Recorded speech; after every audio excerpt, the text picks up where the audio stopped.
Hello, everyone, and welcome to another episode of the Operation Missed podcast, where we invite amazing guests on to talk about things that women can do to make their motherhood journey safer, whether they are trying to get pregnant, currently pregnant, or postpartum, which we know lasts forever after you have a child.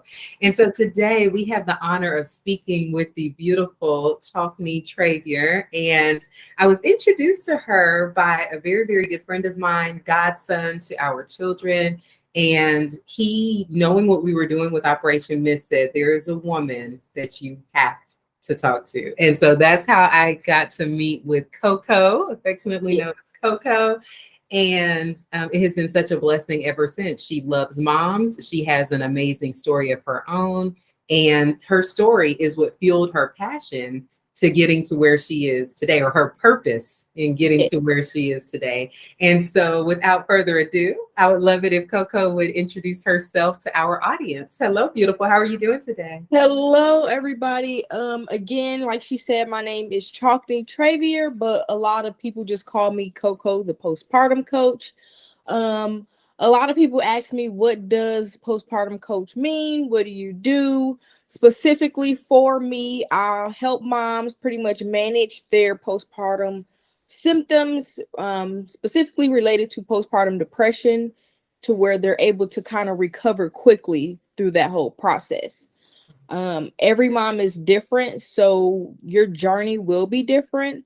But the fact that mine was so, I guess, rough and it lasted for a very long time, I just want to help moms kind of move along, push the needle quicker, if you will.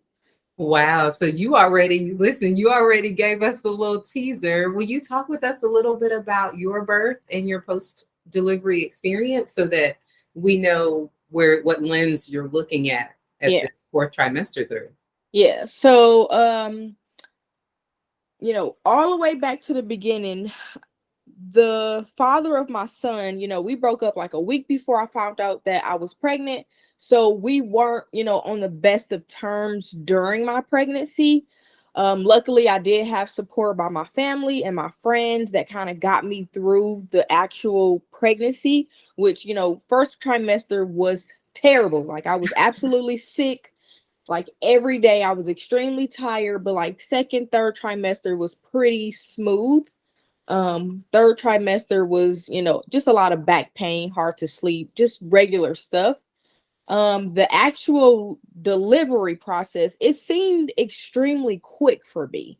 Like, the day before I actually was like checked into the hospital, I let them know, like, hey, I think, it's time, because I felt the contractions. And they were not that bad. I was like, I was even bragging to the nurses, saying, like, I don't know why people make it seem like the contractions is so bad. They're not that bad. Me not knowing that they get worse as they progress. So I was talking that big talk, and then I quickly was shut down very quickly once they started to get stronger. My friend, I would end up staying the night over at my friend's house, and he ended up dropping me off at the hospital. And as soon as I got in there, I wanted epidural right away. The contractions was unbearable, like, for real. Like, I would not wish those on my worst enemy. Mm. So because they gave me the epidural, I was pretty much in the bed the entire time. I didn't have that process of, like, really even being awake. Like, honestly, once they gave me the epidural, I slept through the active labor, honestly. They Wow.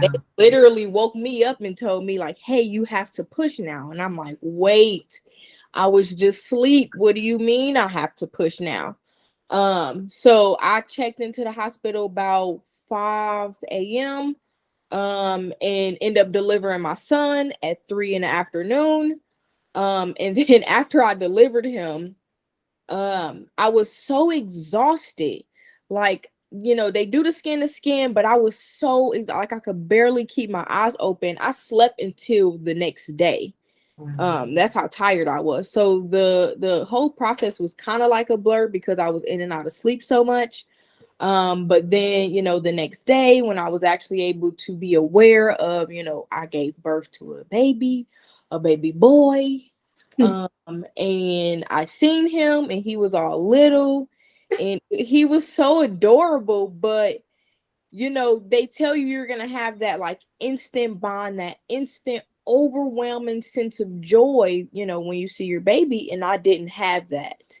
And that was really like the first concern to me, because it's just like, okay, yeah, I had this baby, I know I have to love him, because I already feel like I have to protect him. That's my first feeling, but it wasn't, like this, it wasn't this overwhelming sense of love there yet.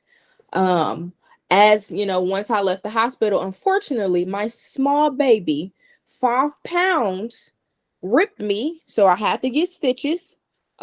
Because I had stitches, I was very much in pain for like the first week or two after leaving the hospital.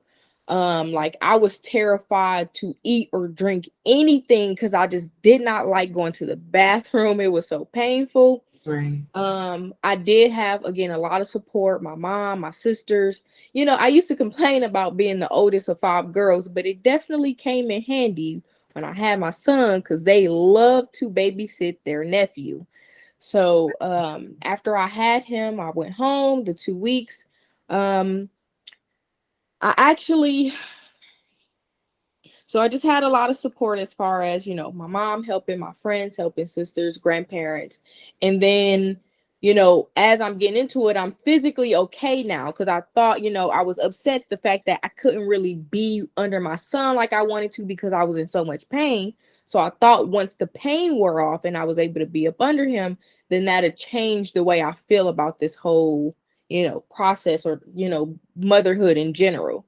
But it didn't, and it seemed like I was off a little bit. I seemed very irritated easily. I used to get upset and mad very quickly. Um, because I wasn't bonding with my son like I thought I was supposed to be bonding with him, I felt like a bad mom. I had mom guilt like every single day. I mean, but I was still, pretty much taking care of my son. He was fed, he was, changed, he had a roof over his head and everything. So it was just like, um, he was being taken care of at the end of the day, but that connection just wasn't there. And then it got to the point to where it was just like, okay, I don't have a connection with this baby. I don't even want to be around him for real. And that was weird to me. For a second, I thought I was literally just going crazy. Until my mother and my grandmother, told me like, hey, you might be going through postpartum depression. I Wow. didn't know what that was at all. Um, the only time I have heard about it was maybe one other time by one of my sisters who had kids, who was saying like, hey, your mental is something you really need to, focus on and be prepared for after you have your kid, because it's no joke. Postpartum depression is no joke. But that was literally the end of the conversation. It was literally that statement. And then we kind of moved on to talking about other stuff. So I Right. really didn't know what it was. I thought I was going crazy. And yeah, so once I kind of discovered what it was, I did a crazy amount of research. I talked to my son's pediatrician, I talked to my doctor, I literally talked to every doctor I went to see, literally. So it was just like me getting very informed, because I wanted to know what was going on with me, to make sure that I wasn't actually going crazy. But I was a little, I wasn't open with the fact that I was going through postpartum depression, because it made it seem like I was a bad mom, I guess. If, I don't want to be around my son, or I don't have this bond. I feel like, I love him, but, you know, I just, it's not there like they make it seem like it's supposed to be there. So, I kind of went through it alone in a sense. Because of family history, I prefer not to just resort to medications. So I did not take medication to get through, the process. And finding a therapist that you can actually trust enough to then get into what, while you're really there to see them, that process was taking entirely too long. And my postpartum depression was affecting me being a mom, because I always wanted to be a mom. I just wanted to be like a super involved mom, and it was stopping me from doing that because I just didn't really want to be around for real. Wow. So I love that you are so open with how you were feeling and what you were feeling, because sometimes people confuse that with, well, I'm just tired. Like you said, I think this is going to go away. But then when it doesn't, they Yeah. don't know what to do from there. So thank you for identifying some of those signs, the easy irritability, not really Yes. feeling the connection or wanting to be around your son, Yes. and also sharing it so that people realize that it's not just them. So if someone's listening, understand that other people are going through postpartum depression as well, but that there is help. And so can you tell me, because sometimes people do, they get on the medication, they find counselors. What did you do to cope since you did not do the medication? Uh, from the research that I did, I kind of just formulated because the research was saying the same thing after a while, and I was like, okay, let me try some of the things. And I think the first thing was really getting in that space of accepting the fact that I'm a mom now, and that I'm not just a mom also. Because I think that was the biggest thing for me. Like, okay, I'm a mom, and people make it seem like once you become a mom, like your life is over, and that's not the case.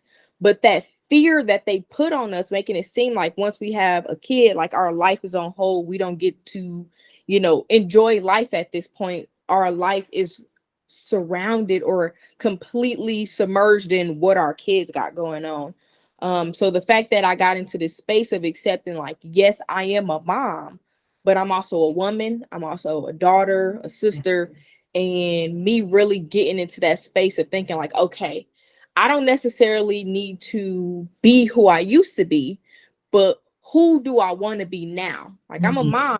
So yes, certain things have to change, but I don't have to stop doing everything, because your girl like to go to the club. That I can't just get up when I want to go to the club and get dressed. I got to find a babysitter. I got to make sure he's fed. I got to, still go through his bedtime routine. And then I can go out to the club type of thing. So, things don't necessarily stop, they just change. I did lose interest in a lot of things. Like, I was going to school for radiology when I was pregnant with my son. And it seemed like while I was pregnant, like, the whole thing was just becoming like something I didn't want to do, especially since I was pregnant in 2020. So that was like fresh COVID. Like, I only was allowed to have two people in a delivery room with me. So it was just like working in a hospital was not something that was just enticing me for real. So I thought it was gonna come back. The interest, I really would have liked it to come back, but in reality, like, I'm happy it didn't, because now I'm doing this. But yeah, you do lose interest in things you used to like. Some things you used to hate, you'll probably end up liking. So it's really just all about finding the new you. I think that was the one that took the longest time for me to do, but that's where I started first, because I had to acknowledge, like, yes, I'm a mom, but I'm not just a mom. So don't get swallowed in motherhood type thing. Yes. Yeah. Now, you said that you're happy that radiology didn't come back because now you are into something new. Can you talk to us a little bit about what you are doing? Yeah, so again, I help moms pretty much manage their postpartum symptoms until they recover. So I actually have a program that I walk moms through. I do offer the program self-guided, because mom life, you can't really predict when you got time to do stuff. So I wanted to make it as convenient as possible, but we do have weekly to bi-weekly calls depending on, which package you want to go for. And I do also offer like just one-on-one coaching to kind of go through the program. The program is definitely set up over the course of 6 to 7 weeks, depending on how you do the weeks. Some weeks can be done together. And we pretty much, during our group sessions, because that's another thing, I wanted moms to understand that they're not alone. Like, it's other moms going through the same thing. You're probably feeling the same exact way, the mom around the corner feel, or up the street, or Yes. the same school you drop your kids off to, they're feeling the same thing. And, yes, I do work specifically with, postpartum depression, but moms get confused with, because it's postpartum depression, as if it can only occur right after you have your baby, which is not the case. Studies say that you can have postpartum depression up to a year after you give birth. I personally think, just from the experience and then the moms that I have met, it can definitely go on longer if you don't, actually address it. So a lot of moms kind of get to this space to where, they're just on autopilot. And once you're on autopilot, you don't really got to deal with, your emotions, or you don't really, you get so busy in the day to day, you don't take time to really focus on, how you feeling, and stuff like that. So because you do that, you can have postpartum depression, in my opinion, years, after you have your baby, if it's not actually addressed how it's supposed to be. So yes, I did make a program for that. I do have a mom community that I started, so that way more moms can connect. The biggest thing was, moms trying to make friends with other moms, and, finding it a hard thing to do. So I wanted to start some sort of community, so that way moms can meet other moms, and they're pretty much going through the same thing. Even if they recover, it's a lot of moms helping moms in the community, and I'm all for that. I Yes. just because I'm aware of certain things when it comes to recovery. I don't know everything, about motherhood. So I learned a lot from the moms, especially the older moms with older kids. Yeah. Yeah. Yeah. So, what are some of the activities? Let's say that I was in your group. Hmm. What could I expect? And not everything, obviously, but just a little example of what I might expect during one of the weeks of working. So we just had one of our sessions with a group of moms last week, or a few days ago, something like that. And I like to have it like topic based. So we kind of start the group sessions off with like story time. So that can be a good moment or a bad moment inside of motherhood, outside of motherhood, really just, starting that dialogue. Cause I like to have conversations with moms. I don't want to just, be lecturing moms on the call. I want everybody to be engaged. I want everybody to get to know one another. And I want everybody to know that crazy junk goes on in our lives. And it's, you know, so we do start the sessions off with story time. If you don't want to talk, there is some shy moms. That's completely fine. They usually just listen. But then we get into a space to where before each session, I send out questions that's going to be, related to the topic we're going to go over. So it kind of get them thinking, maybe get them figuring out, okay, what do they really want to talk about, what they want to ask, because sometimes they don't know the questions to ask until the topic is brought up. So I definitely like give them questions before the sessions, and then we kind of just run through that. I go deep into explaining the weeks in the program, because I made it very general in the self-guided program, and the sessions is supposed to help us make it more specialized to fit every mom, because everybody's situation is different. Some people do not have support around them. Some people is single moms, some are not. So you have to, kind of come to the group sessions to get a more, specialized, version that fits your life to go with the program. So yeah. That is so very neat. Yeah. How do you feel about your program being done in conjunction with other mental health therapists, psychologists, psychiatrists? Do you see it being something where someone may have a client and then they feel that your program could further support what they're doing? Or how do you Yes. envision the program going in the future? Oh yes, I am all for that. I literally try to connect with anybody in just the caring for mother space, if you will. So just like your program that you have with the moms and helping them while they're pregnant, and then they can come over to me and get the help if they need it, because it's not a guarantee that all moms are going to go through it. It's a 1 in 7 moms that go through postpartum depression. So, just having all those resources, I am 100% for therapy. I just said the time it takes to find a therapist may be too far out. But if you can get my program in, right now, and while you're waiting to get that therapist, and then you kind of combine the two. Oh, that'll really make it much better, because then you can really talk about it in a more personal setting if you're not comfortable talking about it in front of the other moms in the group sessions. And if you don't want to necessarily do the one-on-one coaching, you just want the material and then go to the therapist, because I am not licensed to do this. Everything that I teach moms is from complete experience, and I just actually, put it in program form, and I just explain it to the moms. But if yes, I am all for, collaborations. I definitely want to get to a space to where this program is offered, while you're actually going through your pregnancy. You're going to the OBGYN.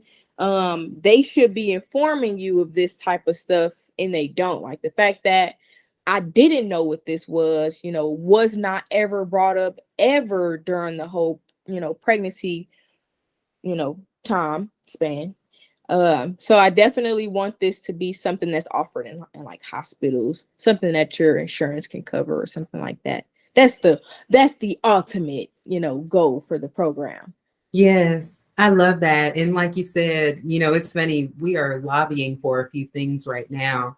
And Yeah. one of the things that I think needs to happen is more screening, even before someone gets Yes. pregnant. You have mental health issues before Yes. pregnancy. Then if they're screened and, women went through a program like yours, or they got connected with a mental health therapist, then entering pregnancy will be a lot easier. And then Yeah. the transition to motherhood, just having the support at every phase. And Yes. if they dealt with postpartum depression the first time, then having support for the next pregnancy would Yeah. be good too. So it's just like there are some meds, and sometimes when people are on medications, not just for depression, but for seizures or blood pressure, or Yeah. like there are a lot of medicines that can actually impact pregnancy in a negative way or Yes. cause birth defects. And so it's like just rectifying those meds up front and helping moms have coping strategies so Yes. off of some of those medications, like, and even if it's not a mental health one, a lifestyle, changing their lifestyle factors so that they're off of blood pressure medicines that can negatively impact their pregnancies. Like just getting on the front end of things, like what you're talking Yes. about, would be so wonderful. And then we'll have such great outcomes afterwards. For sure. I tell a lot of moms, because some moms ask me, like, well, can you go through postpartum depression while you're pregnant? Yes, you can. You can actually go through it while you're actually pregnant. I am all for prepping for it. Now, especially since it's not just, you have certain genes or it's hereditary. No, literally any mom can go through this. It's not a group of moms that specifically go through this.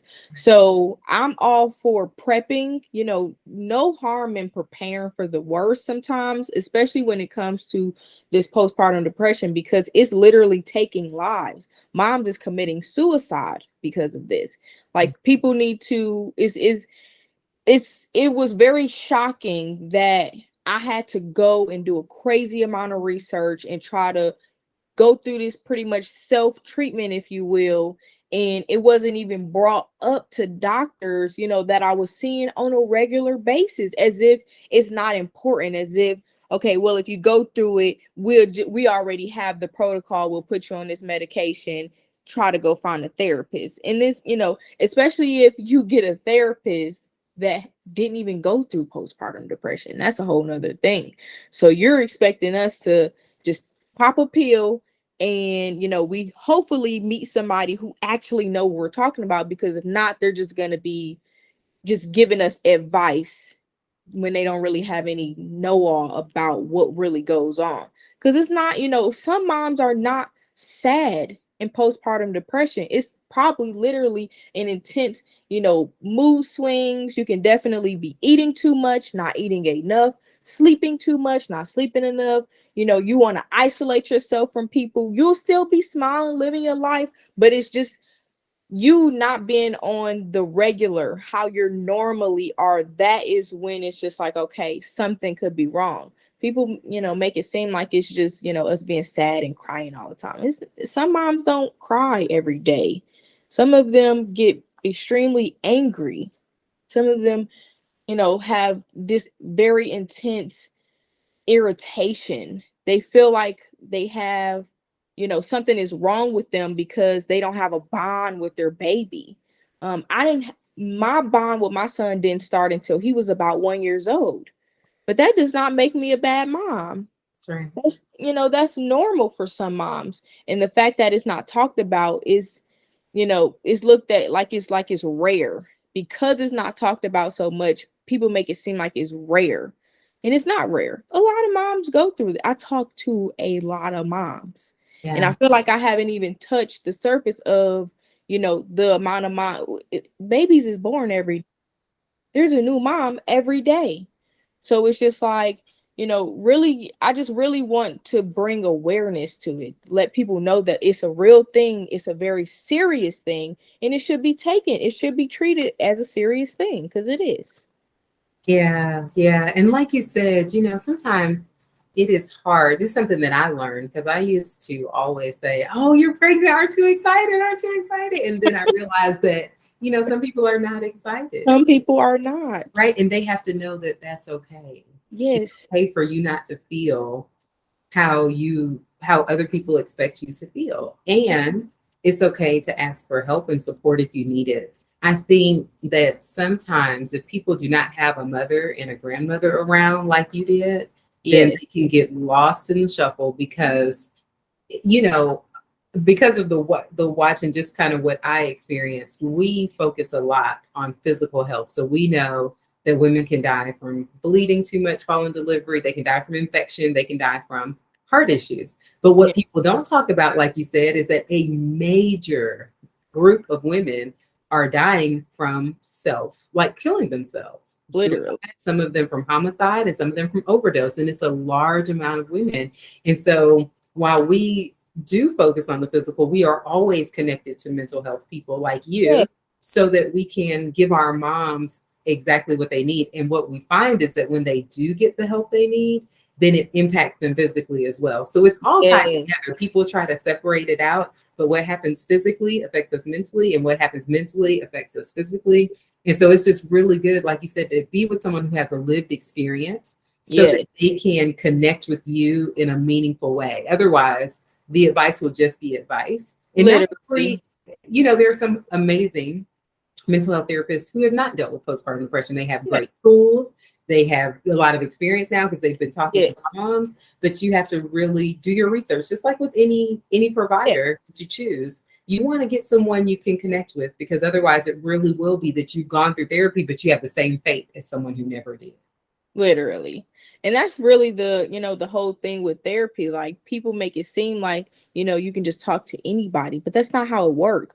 Like when you first go to therapy, you first got to vibe with this person. You got to have some sort of trust in the person that you're talking to. Trust that when you tell them the things that you want to tell them, that they're going to have your best interest in heart and actually give you real advice that works. Mm. If you don't trust them, or if you don't even have the connection you want with their therapist, you're not going to open up, how you need to open up to get the help you need. Because unfortunately, with therapy, you have to be very vulnerable, and that's uncomfortable for a lot of people. Mm-hmm. Why would I be vulnerable with somebody who don't even understand what I'm going through? That doesn't even make sense. So I definitely think, that's one thing that I kind of have as far as the space that I'm in, because I actually went through it. So when I describe it, I'm hitting them right where it is. They Yeah. know exactly what I'm talking about because they're feeling it. And I like that I can assure the moms that it's normal. Like what you're going through is normal. Yes, honey, I went through it. Yes, I had separation anxiety when my son went, and spent the night out for the first time. Yes, I feel like my son don't really want to play with me, even though he's only 3 months and he technically just want to sit and poop and eat. Yes, like I didn't been through all of that. Yes, I have intrusive thoughts. They get scary, but they don't dictate who I am as a person. Yeah. So it's just like the fact that I know exactly what they're going through in some cases, because I did have more like a mildly severe postpartum. Some people only have baby blues, which it's more of a subtle postpartum depression, more of, that one is more of, tearful eyes, you're a little bit more sad. through mood swings, but that doesn't last longer than a month, honestly. Mhm. Research say 2 weeks. I've given, a full month, to kind of go away naturally without you even doing anything. If after that it doesn't, it could be postpartum depression. At that point, I would talk to your doctor to be diagnosed, because sometimes our mental state is a cause of something physically going on with us. So it's not, just, you're sad or you're feeling this way and it's because you're going through postpartum depression. You could physically be going, your body could be physically going on, got something going on that's affecting you mentally. So definitely go get diagnosed. Me personally, I just asked a crazy amount of questions and I knew I was going through postpartum depression. I was already very healthy. I got checkups just to make sure. So what I was going through was not a physical thing; it was a mental thing. Right. Um, and yeah, so yes. Did you feel that if you did not have your village, so you did not have your family or friends, do you feel that that would have impacted your outcomes in any Yeah, way? I think it would have made the process a little bit longer. Because I think the biggest things that contributed to my recovery was the support around me, having time to myself. Yes. Moms, I talk to moms and they say, I've been with my baby 24/7, since birth, and it's just like that's too much. Is there anybody on the planet that can be with anyone 24/7 and not get tired of that person? And just because, my son get on my nerves probably like a good 75% of the time. He's crazy. But those 25% of the times they are so overwhelmingly like, I don't know, like it fills my heart so much that it trumps the fact that he just, smashed bananas all in my carpet and all on the couch, and there is bananas on the TV. And the fact that he was like, "I'm sorry, mommy," and gives me a hug. Oh, so it's just like it's okay not to enjoy your kids' company. They don't really have a lot going on. They're not that fun in the beginning, especially when they're under one. All they really do is sleep, eat, poop, and repeat. So it's just like it's okay that you don't enjoy being around your kid in the beginning. I enjoy him now, not all the time because he's a little crazy, but I do enjoy my son, and it's okay to focus on yourself. So the biggest things was the fact that I was able to get that me time, able to really, prioritize myself alongside my son. Moms think, once you have your kid, it's all about them. It's going to be all about them, especially in the beginning, because they're very dependent. But that's not it. My son is not my world. He's a part of my world.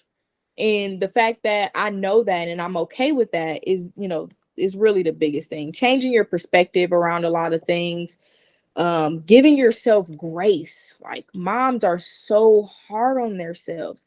They literally have everybody around them saying how great of a mom they are, and they still don't think they're a great mom because they're the only ones telling themselves that they're not a great mom. You don't have to be a perfect mom. Set your own expectations for yourself. To Yeah. me, a good mom is a mom that just tries.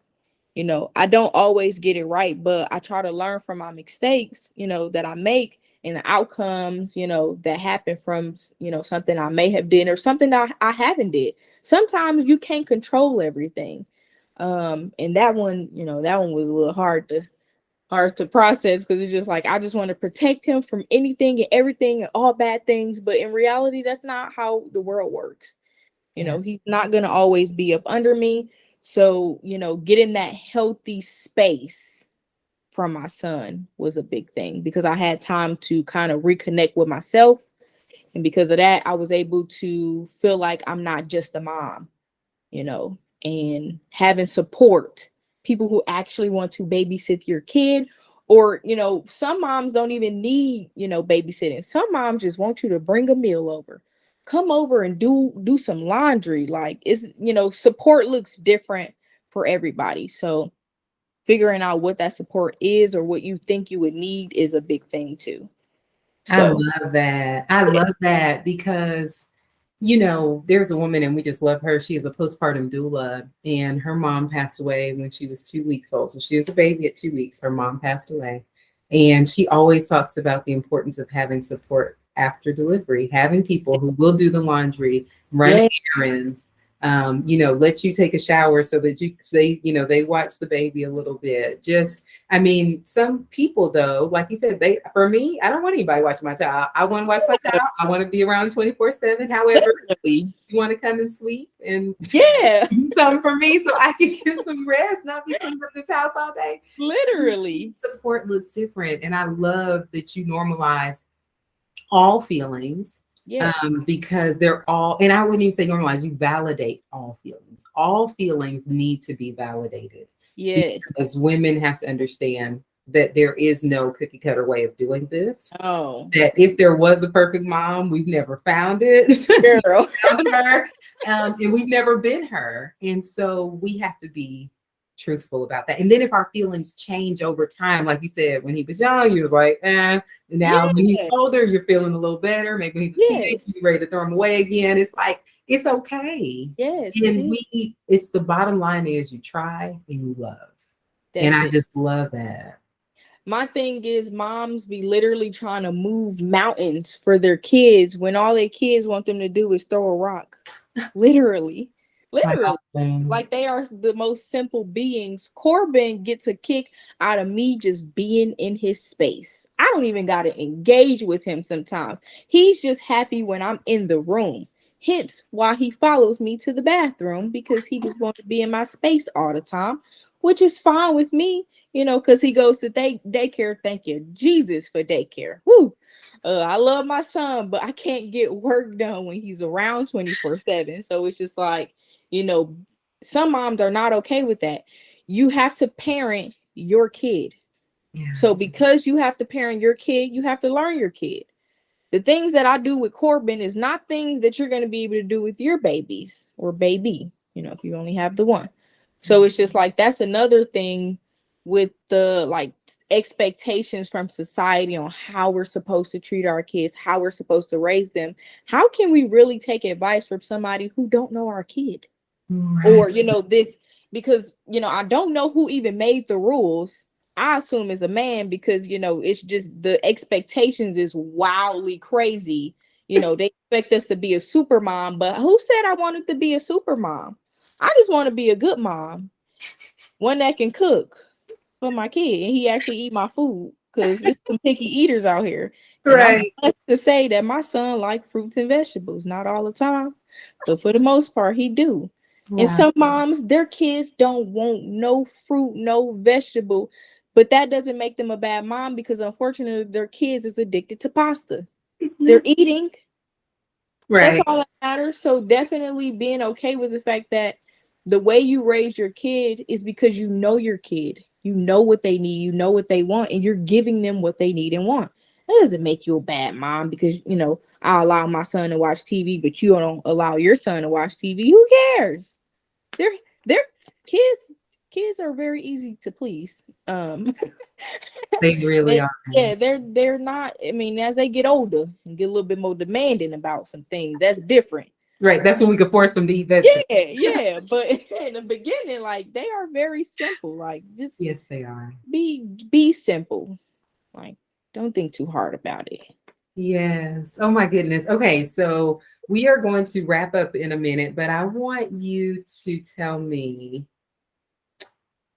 what is one piece of advice that if a woman thinks she is going through postpartum depression right now, Mhm. that you might give to her? Actually seek help. Um, a lot of moms go through postpartum depression and they don't even want to tell people because they think something is wrong with them, or some moms have a fear of their kids being taken from them, or people deeming them as crazy and they get locked up in the loony bin, because I definitely thought I was going crazy Mhm. and I didn't want to tell people at first because I thought they would try to take Corbin or try to put me in some type of facility as if I'm literally going crazy. So honestly, if you think you may be going through it, I would talk to your doctor. Like that's what they're there for. Unfortunately, sometimes there are some doctors out here that is informing their patients about the possibilities of postpartum depression. But if yours is not, that's fine. They should still be equipped of what to do in that situation. If you're not comfortable going to your doctor, go to talk to anybody. Talk to another mom if you need to. Just literally talk about it, at least to where you're comfortable enough to ask for help. It's okay to ask for it. Everybody on the planet needs help. So Yeah. it's not the end of the world if you got to do that.